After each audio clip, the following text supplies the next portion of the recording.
podcast and YouTube blog covering the German startup scene with news, interviews, and live events. Hello and welcome everybody. This is Joe from Startuprad.io, your startup podcast and YouTube blog from Germany.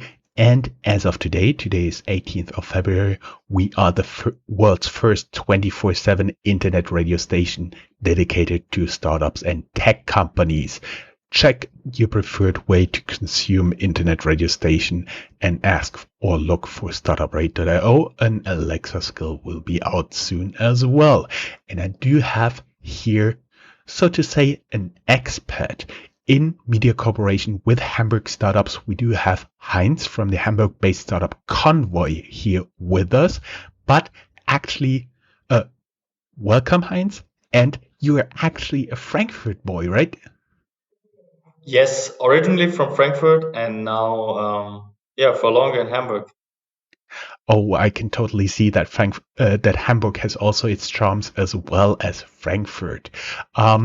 I've been stalking you on LinkedIn, and as always, everybody who would like to learn a little bit more about you or reach out to you directly, you can go down here in the show notes. There is a link to your LinkedIn profile, and there one can see that you really traveled the world, so to say. You studied in beautiful Milano. You've been a sales intern in India and a research assistant at Fraunhofer Institute. And then what really surprised me was in times of Corona, in October 2020, you set up KONVOI. That is really interesting. So can you take us a little bit on the journey that actually took you there? First, most important question, how was the food in Milano? Obviously amazing. So I spent several months there and had a great time. Great food, great culture, and actually the weather way better than in Hamburg. I remember vividly from my time in Milano that at one point of the city you can see the ocean, almost, but on the other side you can totally see the Alps. It's a very amazing city, totally worth a trip. And how did you get from there to being an intern in India, because that's quite a distance and almost half across the world? So tell us a little bit about the story. Yeah, I guess it's a longer story. So India is already several years ago and was part of my bachelor's practical training, and I had a chance. So I had a contact in India, and my decision was more focused on get to know this country because I heard so much interesting things about it, and then I had the chance, I took it, and then I spent some time there, and I have to say, like 3 months in India changed definitely my view about many things. So it was great experience at that time, and in the end a big turn also to other stages. Yes. Honestly, I've never been to India, but it's also on my bucket list, like after Corona. And I think when you said many things in your worldview have changed when you've been to India, I thought, a lot about software, and also you'll be now able to eat really spicy food, right? Yes, I practiced a lot.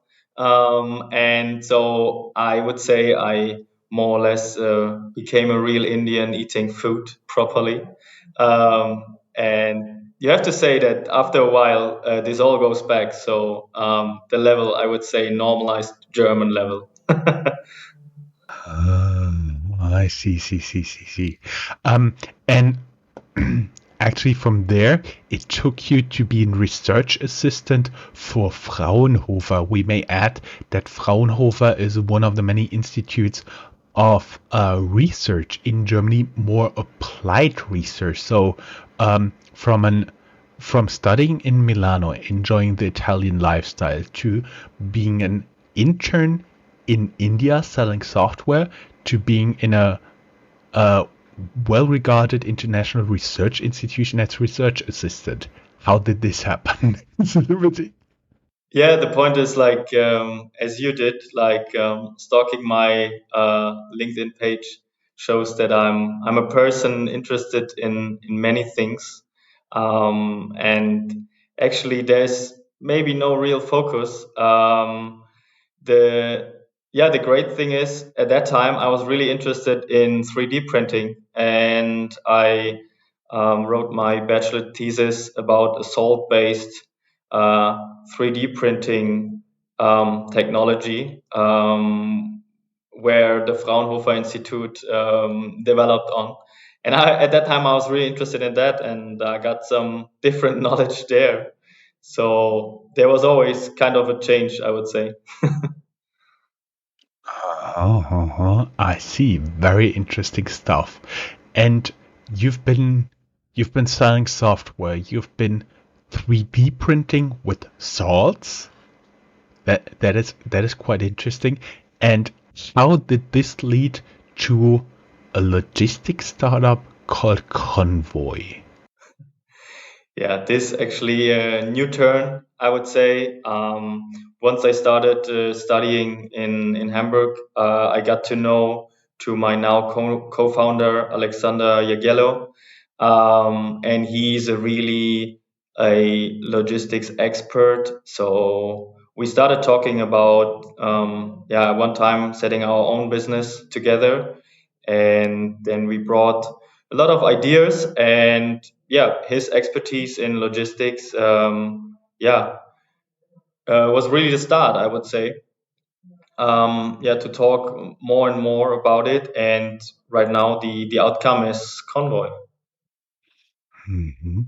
Um, how did you develop this idea? Recently, it appears that developing startup ideas, at least from my interview guests, always involves friends and a lot of wine. Was it the same case? Yes, Alex and me were friends before, and we were also drinking before together. The funny thing is that it obviously helps like discussing things. And I also have to say it's over time. So we kept talking and talking over the months and years, and yeah. It says officially that we are founded in October 2020, but obviously the idea is in our heads for about 2 years now. We've always talked about KONVOI and the idea. Can you now spill it out what it is? Because our audience is actually, I do believe, at least a little bit excited, a little bit curious about what you guys are doing. Of course. So at KONVOI, we are developing a theft prevention system for parked trucks. There's a real problem of thefts in German trucks on the German Autobahn and so on. The parking spots are really rare sometimes. So due to high traffic, the whole situation is complicated, and there's no real chance for securing. And on the other hand, they are actually organized. It's organized crime. And the real problem is there is no preventive solution in the market which stops before something happens to the truck. And that's what we want to do. We want to be preventive and want to know right before a theft will happen. So let us first take a little bit step back, because like two-thirds of the audience have most likely never been to Germany. So let's do a little bit explaining. You may know the German Autobahn, and you can drive as fast as you want in some parts as long as you're not driving a truck. But the truck drivers, they have a very tough life because they have to stick to certain rest periods, and those rest periods they spend at big parking lots where they just drive off the Autobahn, rest there, they sleep a little bit. As I say, a little bit, it's not a lot. And then they drive again. So I assume you're referring to those big parking lots where just another big truck pulls up at night, opens the truck, and then just unloads and reloads their own truck and they're gone when the driver wakes up. Absolutely correct. So we have, I would say, several problems. On the one hand, we have the organized crime situation. We have the problem of parking, and that there are actually not enough parking lots next to the highway. And then also the combination of an industry which is under pressure. It's not like maintaining or improving the situations in general. And this is a general problem we want to touch with Konvoi. So what are you guys actually offering? Is it like a physical product? Is it like a software? Is it a forecast service? Our solution will be a hardware and software solution, may include several services. Right now, we developing the sensor system, which will help us to detect the thieves. And later on, obviously, the vision is to go in deep into predictive analytics and to create heat maps, analyze situations on different parking lots and so on. So I can really promise that we can create a lot of value to different parts or different players in that industry. As you talked about heat maps, my first thought would be the police would be surely interested in that one. But I totally do understand that some secrecy is always helpful if you are providing security equipment. But can you tell us a little bit about the sensors and what stuff you're doing, if it's actually attached to the trailer or the truck or both, and how long it may take? I mean, there are a lot of logistics startups and entrepreneurs out there listening to us, so that they can at least think if in any way their tool they're offering could be combined with yours. Yeah, so right now, as we are quite early in the process, we are testing several technologies, and also with customers or potential customers. So right now we are also searching for trucking companies in Germany, which are innovative and want to develop the system together with us. So we need kind of specific problem input and what are the customer needs precisely, and building up on that, we can test our technologies. So it's different. We are not focusing on one technology. So for example, we are using radar sensors. We are also using ultrasonic to actually find the best solution. And the best solution means getting a fast MVP, so minimum viable product, ready with the customers, and also thinking about the long-term sustainable solution, and obviously more complex solution, maybe built with radar sensors. I see. When you talked about ultrasound, that was one of my thoughts, because you may experience a lot of problems with like false alarms with all the animals crawling around on those parking lots, so you can actually scare them away at least a little bit, because I would assume some cats, some whatever, squirrels or something, they would be always present in those parking lots because they're usually surrounded by woods. Absolutely. So the main, or maybe the game changer, will be to detect moving patterns of people and to make differences to normal human beings and also animals visible. That is really important. That needs a lot of training. So training data and also simulations. And this is what we are working hard on.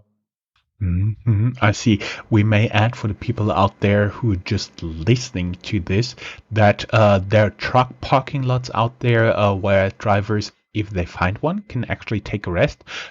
Thing is, but they're very close to each other, so it's not like you have one truck on a hill and you can survey everything around it, but it's basically very limited, the space around you that you can actually survey and look at, and actually a very, very low distance that you actually have as a warning area. Yeah, we are focusing on a really short distance. That on the one thing is definitely the positive aspect, that we can be really precise, and the false alarms can be reduced by that. On the negative hand side, yes, we have to be like really fast. Our algorithms have to be classifying potential thieves. Yeah, really fast too, and that is, yeah, it's a big challenge. We are focusing there, but we are definitely on our way to get this ready. So basically, your core product that is not ready for shipping yet will be something like a little computer, a little program inside the board computer of the trucks that recognizes the input from the sensors, of which some you may add, some you may build, and then altogether you'll increase the security, at least of the goods and the driver, significantly. That's my understanding, right? Yeah, sensors will be mounted on the truck to get a proper detection area around the truck, and the controlling unit.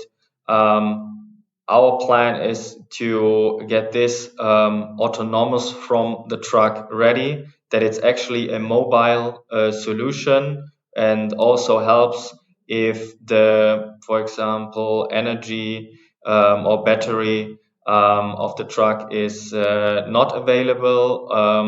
That could also helps us to prevent jamming, that potential thieves could interrupt our connections, our communication of the system. So we are obviously also focusing different challenges there, but our plan is definitely to build a sustainable solution, which really helps and cannot be easily disturbed. What came to my mind was actually a armored vehicle that is used to transport money from bank to bank. When you talked about that, but I assume there are like other goods you're going to protect, like truckloads full of cars, literally, like high value electronics and stuff like this. Is this true? Yes, there are different value classes, and when it comes to really high values, there is already a lot of security, and so they are obviously willing to spend a lot on that security topic. In the middle range and in the lower range, there is almost nothing when it comes to security of a truck. So, as our solution, hopefully can target these segments, then yeah, we can be successful, and we can really make an impact with a, in comparison, cheap solution to the value of being stolen. Just to give some numbers, so 26,000 trucks are every year in Germany impacted, and the value of the goods is about 2.2 billion euro if you sum up the value of the goods, the production losses, and so on. From 26,000 trucks each year in Germany, goods are stolen. That is, that's quite a lot of trucks as well as a lot of money. For everybody who'd like to learn more, there's of course down here the show notes. Just the usual question: are you guys currently looking for external investors? Right now, we are not directly going towards investors. We are right now financed by a grant which was given by the German government, and this secures us the year. The point is also, when it comes to production of systems, and then you have to say that customers of us have, let's say, 10 to 20 or even more trailers want to be secured. When this starts, so when the product will be ready, we all also know that it can be really fast, that we definitely need external financing. So right now we are also talking to investors, and the feedback is always really important for us. But there is no current hurry in that. Mhm. I see.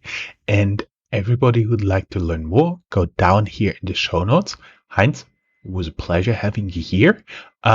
Best of luck for your program, for your project, for your algorithms to succeed, and hope to hear back from you when you guys are finished with the product and are really successful already. Thank you very much.